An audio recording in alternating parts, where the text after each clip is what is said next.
के माध्यम से सेवा का आह्वान करें और मैं निवेदन करूंगा कि आप आए और हम सबका मार्गदर्शन करने का प्रयास करें। आदरणीय श्री भैया जी।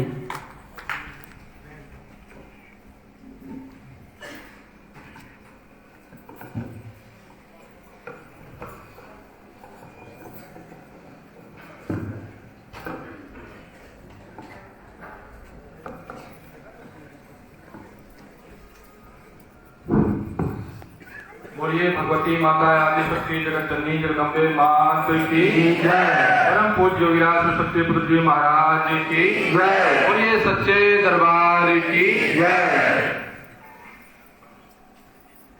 भगवती आदि शक्ति जगत जननी जगदम्बे माँ और गुरुवर के आशीर्वाद स्वरूप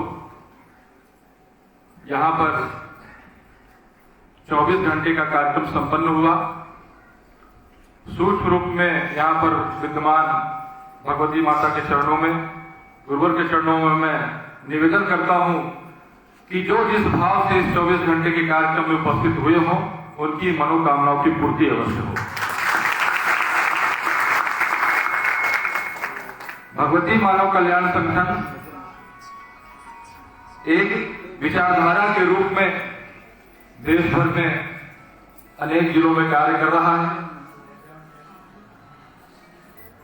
परम पूज्य सत्य पुत्र जी महाराज के द्वारा भगवती मानव कल्याण संगठन का गठन केवल इसीलिए हुआ है कि भारत देश में गरीब हो, अमीर हो या किसी भी जाति धर्म संप्रदाय का कोई भी व्यक्ति हो, स्त्री हो, पुरुष हो, बालक हो, वृद्ध हो, वह अपने जीवन का उत्थान स्वयं कर सके, उसका पतन ना हो। उसके भीतर भगवान ने जो गुण विद्यमान किए हैं, हमारे भीतर जो क्षमताएं हैं, चाहे हम कोई भी हो, हमारे भीतर एक आत्मा रहती है और हमारी बुद्धि, हमारा मन, हमारी आत्मा का जो बल होता है, उसको हम जागृत कर सकें और एक अच्छा जीवन जी सकें। इसी के लिए परम पूज्य गुरुवर ने यह विचारधारा समाज में फैलाई है, ताकि इस विचारधारा में चल के हम स्वयं अपना कल्याण कर सके, हमें किसी की ओर मुंह ताकने की आवश्यकता ना पड़े। और आज इसी का परिणाम है कि गांव-गांव चले जाइए, घर में मां की साधना आराधना करते हुए आज लाखों लोगों ने अपने जीवन में परिवर्तन किया है, जो परिवर्तन दूसरे तरीके से संभव ही नहीं हो सकता था। वह भगवती मानव कल्याण संगठन की विचारधारा से संभव हुआ। केवल अपनी दिनचर्या को साथ लेने की जरूरत होती है। हमें बहुत साधु संत बनने की जरूरत नहीं है महानता प्राप्त करने के लिए। हम जहां पर हैं, हम जिस घर में हैं, जिस जात धर्म को मानने वाले हैं, हम केवल अपनी दिनचर्या को साथ लें। हम मनुष्योचित कर्म का पालन करें। हम सुबह प्रातः काल उठें, उठ करके हम स्नान करें और भगवती माता आदि शक्ति जगत जननी जगदम्बा को गुरुवर ने कहा कि जब ईश्वर के रूप में मानते हैं तो सभी देवी देवताओं की कृपा हमें प्राप्त होती है। या हम जिन भी देवी देवताओं को मानने वाले हों, हम नित्य प्रति प्रातः काल बैठ करके उनकी आराधना करें, साधना करें, मंत्रों का जाप करें, ध्यान का क्रम करें। यह हम स्वतः करना पड़ेगा हमें, चाहे हम महिला हो, पुरुष हो, बच्चे हो, वृद्ध हो। और यदि हम इतना कर लेते हैं तो यकीन मानिए हमारे भीतर जितनी भी सारी क्षमताएं व्याप्त हैं, अलौकिक क्षमताएं हैं, उनका तार देवी देवताओं की ऊर्जा से जुड़ जाती है और सदैव हमारा विकास होता चला जाता है। हमारे जीवन में जितने भी तरह की समस्याएं हैं, सबका समाधान हम स्वतः ही प्राप्त करते चले जाते हैं, यदि हम थोड़ा भी साधनात्मक जीवन जीने का प्रयास करते हैं। और परम पूज्य गुरुदेव जी महाराज अपने शिष्यों को उसी साधनात्मक जीवन की तरफ बढ़ाने का ही कार्य करवा रहे हैं। समय से सोने की आवश्यकता है, समय से जागने की आवश्यकता है, समय से भोजन करने की आवश्यकता है। हम नशा ना करें, हम स्वयं नशा ना करें और हमारे गांव में या हमारे रिश्तेदारी परिवार में जितने भी लोग हमसे परिचित हों, सबको नशा मुक्त होने के लिए आग्रह करते रहिए। कहते हैं कि जीवन में पुण्य का काम करना चाहिए। कभी समय था जब तालाब खुदवाने के लिए किताबों में लिखा है, कूप खुदवाने के लिए किताबों में लिखा है, धर्मशाला बनवाने के लिए लिखा है, लेकिन वह समय वह दौर और था। आज समय बदल गया। आज सबसे बड़ा पुण्यकाल इस धरती पर है तो वह है कि हम किसी व्यक्ति को नशा मुक्त कर सकें, क्योंकि एकमात्र नशा मुक्त करने से उस घर की अनेक समस्याओं का समाधान स्वतः हो जाता है। जिस घर में कोई व्यक्ति शराब पी करके घर में बीवी बच्चों को मारता हो, पैसे को पानी की तरह बहाता हो, उस घर में जाकर के देखिए कि कुछ भी सार्थक नहीं जाता। सरकार चाहे जितना राशन दे दे, जितना पैसा दे दे, जो भी दावा कर दे, अगर सरकार नशा मुक्त नहीं करती समाज को तो सबसे बड़ा गुनाह है। और भगवती मानव कल्याण संगठन सबसे पहले नशा मुक्ति के लिए कार्य कर रही। अतः इसमें आप लोग भी बढ़ चढ़ करके कार्य करिए, अपने गांव को नशा मुक्त बनाने के लिए प्रयासरत हो जाइए। संगठन सदैव आपके साथ है। मांसाहार मुक्त जीवन जीने की आवश्यकता है। किसी भी जीव जंतु की हत्या ना हो, हमारे गांव में ना हो, हमारे घर के आसपास ना हो, हमारे घर में ना हो। यह हमारा भी कर्तव्य है कि कोई निरीह प्राणी जिसको थोड़ा सा भी काट दिया जाए तो उसके आंसू बहने लगते हैं, किसी गाय के बच्चे को छेड़ दिया जाए तो गाय दौड़ने लगती है।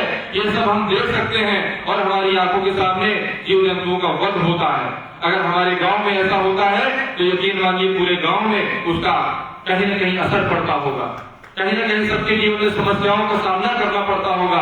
अतः नशा मांसाहार से मुक्त अपने घर को, अपने गांव को, अपने आसपास के वातावरण को नशा मांसाहार से मुक्त करने की आवश्यकता है। और पास में परम पूज्य सतगुरुदेव जी महाराज का पंजो शक्ति सिद्धाश्रम धाम बना हुआ है। आप लोग आश्रम आते जाते रहे, जो विचारधारा दी जा रही है उसका पूर्णतः से दर्शन आप आश्रम में जाकर के कर सकते हैं। आप सभी लोग जाते रहते हैं, जो आपके गांव घर के लोग न गए हों उन्हें भी ले जाइए। वहां पर दिव्य विशाल भव्य मंदिर अभी भगवती माता की कृपा से वहां पर बन करके संपन्न हुआ है, जहां पर दिव्य 11 मूर्तियों की स्थापना की गई है।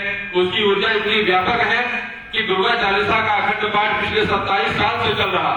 यही कारण है कि वहां पर मनोभाव से, एकाग्रता के भाव से किसी भी समस्या को लेकर के अगर कोई व्यक्ति जाकर के बैठता है, श्री दुर्गा चालीसा के अखंड पाठ में सम्मिलित होता है, उसके जीवन में समस्याओं के समाधान उसको मां की कृपा से अवश्य प्राप्त होता है।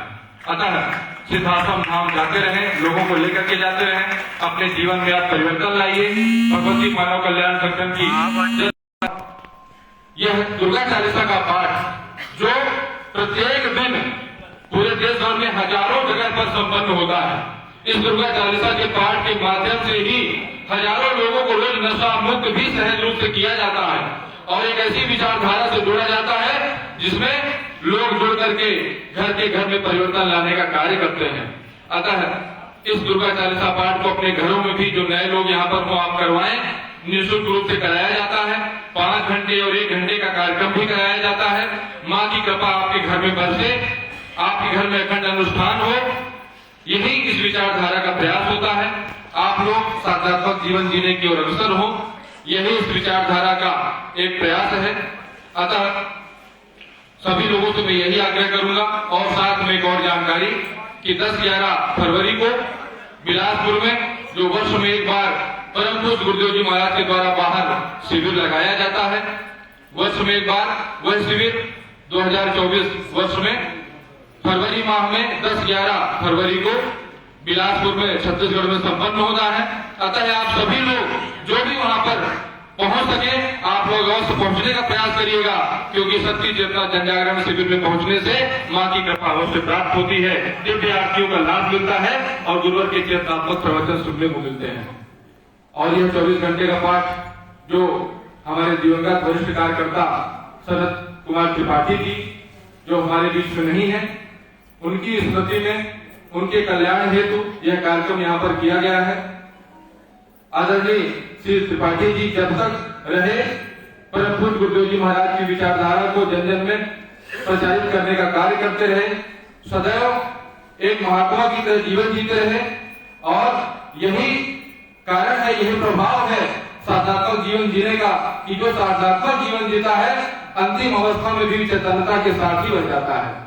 हम सबने देखा कि बिना किसी भयंकर कष्ट के उनका जीवन रहा और इस कार्यक्रम में उनकी इच्छा थी कि एक कार्यक्रम उनके रहते हो नहीं हो पाया, लेकिन इस कार्यक्रम में हम जितने भी लोग यहाँ पर हैं सभी की तरफ से मैं भगवती माता और गुरुवर के चरणों में निवेदन करता हूँ कि सदैव उन्हें सदगति प्राप्त होती रहे, उन्हें माँ का आशीर्वाद सदैव प्राप्त होता रहे। आप सभी का कल्याण हो। इन्हीं अपने उद्बोधन के साथ मैं आप सभी से पुनः सादर जय माता की जय।